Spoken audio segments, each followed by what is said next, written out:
Welcome to this channel. Patuloy ang ating pananawagan para sa katotohanan at hustisya sa sinapit ni Rene Baterbonia at Divine Adili.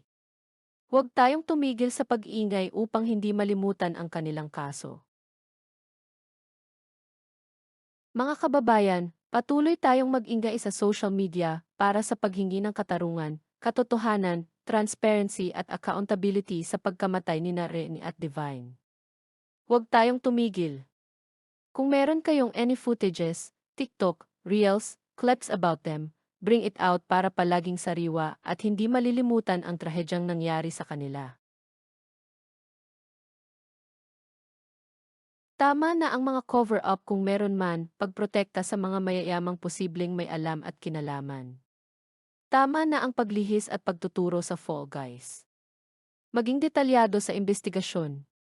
Lagi na lang bang walang hustisya ang mahihirap? Tama na ang pagpapaikot ng investigasyon. Kailangang may managot.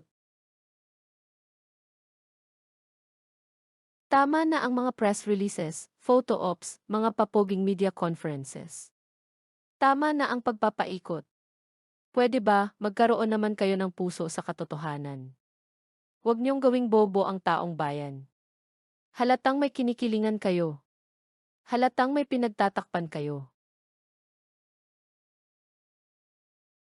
Huwag nating hayaang malimutan ang nangyari. Sayang at nakapanghihinayang ang buhay ng dalawang kabataang may maganda sanang hinaharap. Patuloy nating hangarin ang patas at masusing investigasyon para malaman ang katotohanan at hindi na maulit ang ganitong trahedya.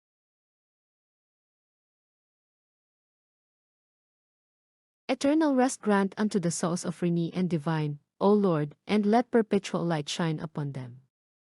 May their souls, and the souls of all departed, through the mercy of God, rest in peace. Amen.